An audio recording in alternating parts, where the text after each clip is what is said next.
Let's go.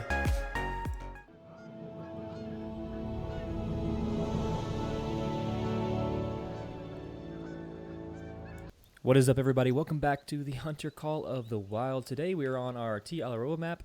This is going to be a short, sweet video. We're going to talk about HM, non-HM grind for the red deer. Everything you need to know in one video. Okay, let's get to it. First things first. First thing you need to know is where your zones can possibly be on your map. So the possible zones on your map for red deer is going to be here, this top of this lake right here, coming up all through here, all here. So what I'm talking about, so pretty much all your red deer zones are going to be the left side of your map, with the exception of some of the river, like here and here, and here. And they cannot be on the coast, thank the Lord. You're going to want to search this lake, this right here, these two lakes, this lake, this little lake right here, this lake.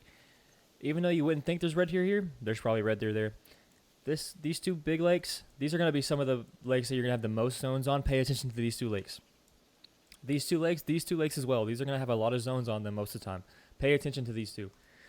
This right here, these zones right here are really good for a lot of people. For me, unfortunately, they weren't the greatest. But if you are thinking about doing non-HM, pay attention to this lake. You could probably have a very, very good red deer grind by just doing this spot, these two spots, and this little spot on the river right here. But if you're doing HM, you're going to want to pay attention to every single one of these zones. Next thing you're going to want to do after you have searched your map, found your zones, you're going to want to hunt every single one of your zones a couple times over. And why do you need to do this?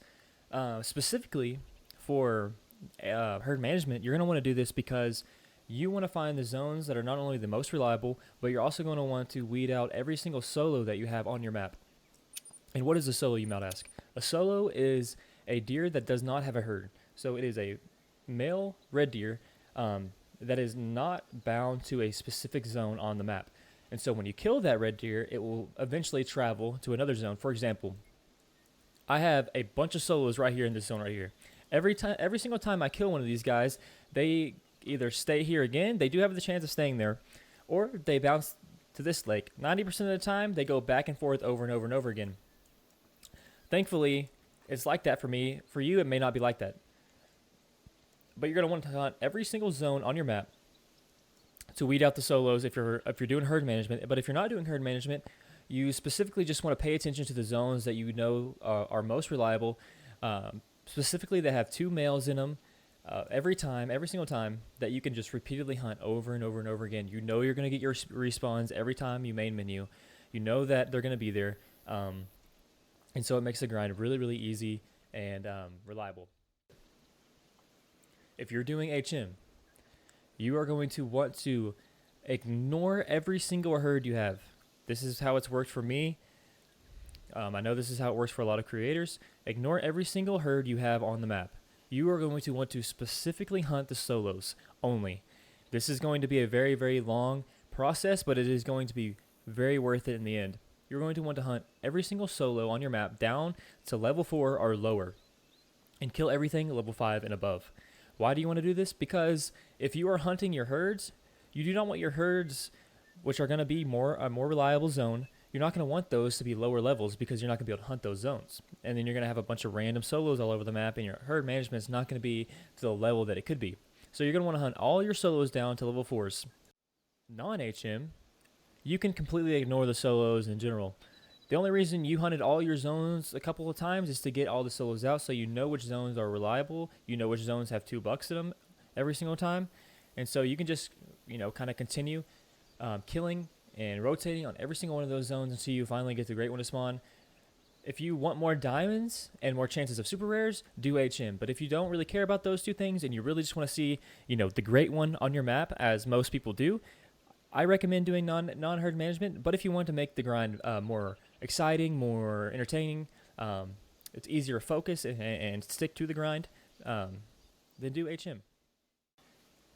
Now, I'm to the point where I do not have every single solo on my map shot down. Now, I've shot down a lot of solos to level 4, but you're going to reach a point to where you're like, I cannot get any more solo 4s to spawn on my map, and I haven't hunted any of my zones. I've kind of paid attention to my zones. I know which ones I want to hunt eventually over and over again once I get herd management good enough, but I cannot get any level 4s. What you're going to want to do is you're going to want to start hunting your herds, but you're going to want to kill every single animal or every single male over and over and over again in your herd. Do not kill the females. If you kill the females, you will ruin that zone. Do not kill the females. You're going to want to rotate on all of the herds that you want to hunt, and you are going to want to stack diamond potential animals in your zones.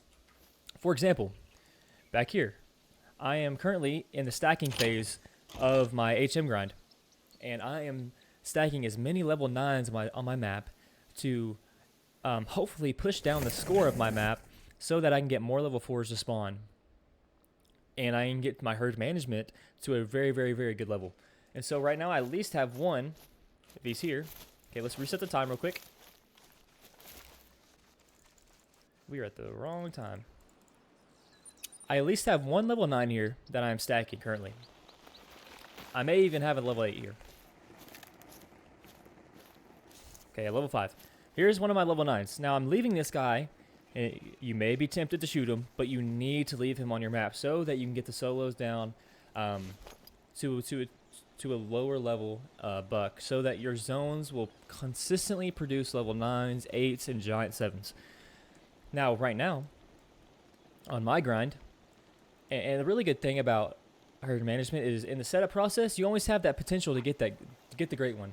If you watched my previous video, we actually got the great one to spawn in under 400 kills while setting up for herd management. And I personally believe, this is my opinion, there's a little science behind it, but this is my opinion. I do believe that the more zones that you hunt, the more likely you are to get the great one, because the more males you have in the respawn pool, the more opportunity you have for the great one to spawn. So at that time, I was hunting a ton of zones. And that's one thing that's really good about the setup. You always have that a little bit higher of a chance to spawn that great one than you would when you're finally at a good point in your herd management and you're rotating on all of your zones. But you can't do that always, because it's just you're gonna have those long grinds that are gonna be super, super long. So this is why you want to go to herd management once you get your zones to a good point. Anyway, back to what I was saying. So you want to stack your level 9s, level 8s that are diamond potential, so big level 8s. And then you'll finally get to a point where you're like, okay, I got my 4s shot down. I'm finally seeing more 4s popping up. All my solos, I think I've managed all of them. And if you miss a few here and there, like let's say you have a level 6 solo, level 7 solo wandering around your map, it's not going to hurt you that much. If you really want to do extreme HM, then you can, try to find them and try to get them down to a lower than level 4. But most of the time, most of the cases, it's not going to make that big of a difference. You're still going to have a really, really good HM. You're going to be seeing diamonds between 20 and 30 kills, and it's going to be an enjoyable grind. So once you have all your solos down to low level 4s, you can start hunting all of your herds. Now, you may not want to keep all your herds, and you may have herds and spots. You're like, man, this is super tough and challenging to hunt. Like I'll show you an example on my map here. This zone right here, super annoying because it's on a hill. And they can either be on one side or the other because of the way that the water is on both sides of this little hill we have over here. And so what you're going to want to do is you're going to want to stack level 4s in this zone also. And you can be a little bit more lax with it too. Like I have that 5, that's pretty much a 4. I have this 5, oh, that's a 4 right there. See, that level 4 probably will score more than this level 5 will. So you can keep very, very small level 5s. I just wouldn't suggest keeping a lot of them, especially as solos. You do not want level 5s as solos. There's 2 solos over there that are level 3 and level 4. So if you have a zone like this where you're just like, man, I do not want to hunt this zone, it would just take me forever, it's going to slow down my grind, you're going to want to also stack level 4s and below, or small level 5s in this zone as well. And that's going to make it to where you're going to be able to hunt the rest of your herds, because you're not going to have enough tents and enough setups and enough claiming tents to set up on all your herds. Like I have 2 herds here, I have a herd there. Like I don't have enough tents to hunt all my herds, so I'm going to have to shoot down some of my herds. And what you're going to want to do is you're going to want to shoot down the herds that are least reliable, and kind of difficult or tougher areas on your map that you just really don't want to bother hunting. And then once you get those down to level 4s and small level 5s, you should have about 20. I would say about 15, 20 to 25 shootable deer that you're going to rotate on every single time. And you're going to notice, okay, you're getting more diamonds, you're getting more chances at super rares. You may even get a super rare. Now, I'm going to preface this. It does not. We don't know if it has any effect on the Great One spawn, but it might. And so there's always that small chance that it does. That's why that's why a lot of people do HM, because there is that small chance. And even if it doesn't, you're still having a more enjoyable grind than you would if you weren't doing HM. But yeah, to preface this, this is not going to guarantee you a Great One at all. You constantly grinding your zones, getting high kill counts. It is inevitable. You're going to get a Great One, but this does not ensure that you are going to get a Great One. All right, we're back here in the lodge. I pretty much laid out everything you need to know about grinding red deer on Yall. Now, this grinding method is going to work on every single map, besides, the drink locations, obviously. But I'm going to show you all some of the results of herd management. Now, we did end up getting this guy. This is not a result of herd management. We just got extremely fortunate to get this guy to spawn in as fast as we did.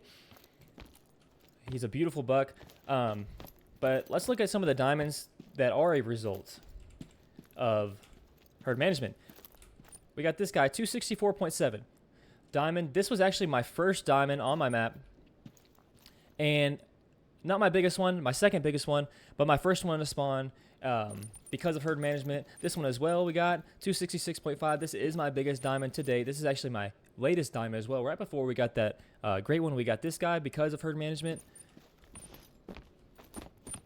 as well as all of these diamond red deer back here. I'm pretty sure we have one in here. This is a smaller one, 251.4, and we got these 4 back here, 254.1. Oh wait, yeah, 254.1, 263.8, 255.5, and 251.4. That's just a few examples of what HM can actually do for your grind. I've only killed 338, red deer, and I have that many diamonds of them already, that many spots in my lodge filled with some beautiful stags, and that's just the benefit of doing HM. If you enjoyed this guide, if you enjoyed all the tips and tricks and some of the trophies that I just showed off, make sure you like and subscribe, and I'll catch you all in the next one, guys.